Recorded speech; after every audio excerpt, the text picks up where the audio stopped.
Assalamualaikum warahmatullahi wabarakatuh. Perkenalkan, nama saya Kosratul Jannah. Di sini saya akan menjelaskan tentang langkah-langkah pembelajaran pemanfaatan sastra dalam proses pembelajaran. Di sini saya perwakilan dari kelompok 7 yang anggotanya ialah Miftahul Hidayati, Zulfanaili Inami, dan Kosratul Jannah. A. Pemanfaatan sastra sebagai basis pembelajaran bahasa Indonesia di MI atau SD. Yang pertama, pengertian apresiasi sastra. Banyak pengertian apresiasi sastra menurut para pakar sastra yang pada dasarnya mengandung makna yang sama. Pendapat tersebut misalnya yang menyatakan bahwa apresiasi sastra dikemukakan oleh Tarigan adalah penaksiran kualitas karya sastra serta pemberian nilai yang wajar kepadanya berdasarkan pengamatan dan pengalaman yang jelas dan sadar. Yang kedua, pengertian sastra anak. Kata sastra berarti karya seni imajinatif dengan unsur estetisnya. Karya seni yang bermediumkan bahasa imajinatif tersebut dapat dalam bentuk lisan ataupun tertulis. Selanjutnya, kata anak dapat diartikan sebagai manusia kecil. Kata anak yang dimaksud di sini bukanlah anak balita ataupun anak remaja, tetapi anak usia sekolah dasar yang berumur antara 6 sampai 13. Sastra adalah anak karya seni yang imajinatif dengan unsur estetisnya, dominan yang bermediumkan bahasa, baik lisan ataupun tertulis, yang secara khusus dapat dipahami oleh anak-anak dan berisi tentang dunia yang akrab dengan anak-anak. Yang ketiga, tujuan pembelajaran sastra di kelas rendah SD. Hasil belajar sastra yang akan dicapai di kelas rendah SD adalah sebagai berikut. Yang pertama, pembelajaran sastra yang terpadu dengan pembelajaran mendengarkan adalah menjelaskan isi dongeng yang telah didengarkan, yang didengar dan mengajukan pertanyaan. Yang kedua, pembelajaran sastra yang terpadu dengan pembelajaran berbicara. Di sini ada 5 macam, ialah mendeklamasikan pantun dengan penghayatan dan ekspresi yang sesuai. Yang kedua, memerankan percakapan sesuai isi dan ekspresi yang tepat. Yang ketiga, menceritakan kembali cerita yang didengarkan dengan menggunakan kata-kata sendiri. Yang keempat, memerankan tokoh yang berkaitan dengan kehidupan sehari-hari dengan menggunakan dialog sederhana, marah, senang, sedih, haru, dan lain-lain. Yang kelima, memerankan ekspresi emosional tertentu.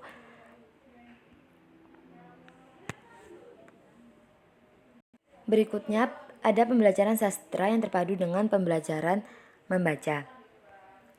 Yang keempat, pemanfaatan bahan ajar sastra bagi penumbuh kembangan kemampuan berbahasa. Pengajaran apresiasi sastra dengan bahan-bahan ajar sastranya berfungsi sebagai wahana pembentukan kompetensi komunikasi khusus kepada anak. Kompetensi yang dimaksud di sini adalah kompetensi komunikasi sastra dan kompetensi komunikasi bahasa yang lain yang berarah emotif, imajinatif. Pengajaran bahasa dengan bahan ajar sastra mengajak anak untuk memahami karakteristik bahasa sastra sebagai salah satu ragam bahasa Indonesia dan karakteristik komunikasi sastra sebagai salah satu bentuk komunikasi tulis bahasa Indonesia. Karakteristik komunikasi sastra antara lain, yang pertama, ada komunikasi ini bersifat tidak langsung. Yang kedua, kehadiran penulis tidak dapat menggantikan kedudukan teks sastra yang ditulisnya. Yang ketiga, konteks komunikasi sastra berdimensi ganda. Yang keempat, ada jarak antara realitas dalam teks dalam realitas kehidupan nyata dan antara teks sastra dengan penulisnya. Berikutnya, rancangan pelajaran prosa. Langkah-langkah yang diperlukan dalam membuat rancangan pengajaran itu secara seksama berikut langkah-langkahnya. Yang pertama, memilih dan mempelajari prosa yang akan diajarkan.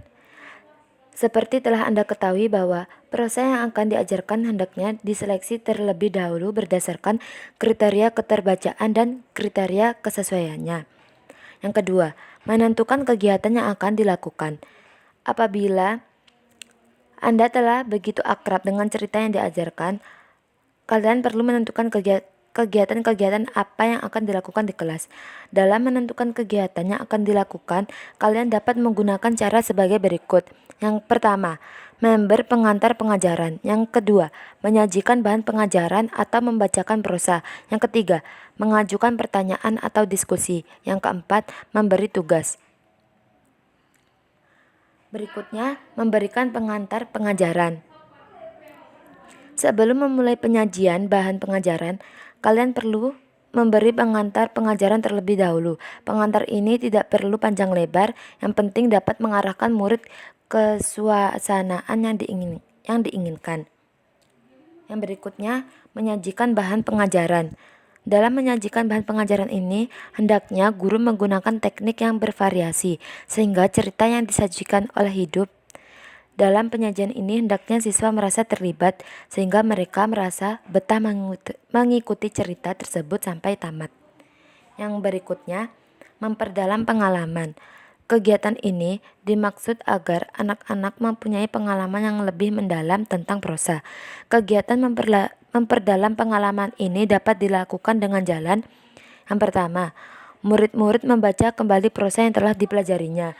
Yang kedua, mengadakan lomba baca cerita. Yang ketiga, membuat clipping prosa. Yang keempat, membuat laporan bacaan atau lisan dan tulisan. Yang kelima, menuliskan pengalaman yang dirasakan murid sewaktu atau setelah mendengarkan cerita. Yang keenam, mendramatisikan cerita yang telah dibaca. Yang ketujuh, menggambarkan hal-hal yang dibayangkan murid tentang cerita yang telah dibahas. Yang kedelapan, membuat kreasi seni lainnya, misalnya menari, menyanyi, atau musik. Berikutnya ada rancangan pengajaran puisi. Langkah-langkah yang diperlukan dalam membuat rancangan pengajaran itu secara seksama berikut langkah-langkahnya. Sebagaimana telah Anda ketahui, mengajarkan apresiasi puisi banyak dipengaruhi oleh hal-hal seperti tujuan instruksional khusus, keadaan murid, lingkungan bahan pengajaran, dan sebagainya. Langkah-langkah yang perlu ditempuh dalam pengajaran apresiasi puisi adalah sebagai berikut. Yang pertama, memilih puisi yang akan diajarkan. Yang kedua, mempelajari puisi yang akan diajarkan. Yang ketiga, menentukan kegiatan yang akan dilakukan. Yang keempat, member pengantar pengajaran. Yang kelima, menyajikan bahan pengajaran. Dan keenam, memperdalam pengalaman. Yang berikutnya, rancangan pengajaran drama. Sebagaimana halnya mengajarkan sastra jenis lainnya, mengajarkan apresiasi drama pun memerlukan rancangan pengajaran yang tepat. Langkah-langkah yang perlu ditempuh dalam mengajarkan apresiasi drama tersebut adalah sebagai berikut. Memilih atau menyediakan bahan pengajaran drama. Pembuatan naskah dapat dilakukan pertama dengan cara mengubah prosa yang telah ada atau kalian punya, misalkan dari cerita rakyat, dongeng-dongeng binatang, dan sebagainya menjadi naskah drama. Kedua, sepenuhnya ide kalian, dengan ide-ide dan memperhatikan syarat-syarat kelayakan suatu bahan ajaran. Yang kedua, menentukan kegiatan yang akan dilakukan. Daftar susunan kegiatan ini menjadi pedoman yang dapat mengarahkan proses pengajaran apresiasi drama berjalan lancar dan menyenangkan karena kegiatan telah disusun secara rapi dan berurutan dari awal hingga akhir. Contoh daftar kegiatan dalam melaksanakan proses pengajaran apresiasi drama. Yang pertama, memberikan naskah kepada murid-murid untuk disalin atau difotokopi sendiri dan dipelajari di rumah sehari atau beberapa hari sebelum dilakukan pengajaran. Yang kedua, member pengajaran di kelas. Yang ketiga, memberi kesempatan kepada murid-murid untuk bertanya tentang kata-kata sulit atau hal lain yang menyangkut naskah drama tersebut. Yang keempat, murid membacakan naskah di depan kelas bergiliran. Kelima, membaca karakter tokoh. Keenam, memberi peran. Ketujuh, membaca nyaring berdasarkan peran. Kedelapan, memberi tugas kelompok untuk bermain peran. Dan yang terakhir, memperdalam pengalaman. Berikutnya, memberikan pengantar pengajaran. Pengantar Pengantaran pengajaran dimaksudkan untuk mengarahkan dan menarik perhatian murid terhadap materi yang disajikan. Pengantar pengajaran tidak harus panjang lebar, yang penting dapat menarik perhatian murid untuk mengikuti pelajaran yang akan disampaikan. Berikutnya menyajikan bahan pengajaran dan yang terakhir memperdalam pengalaman. Mungkin cukup sekian penjelasan saya atas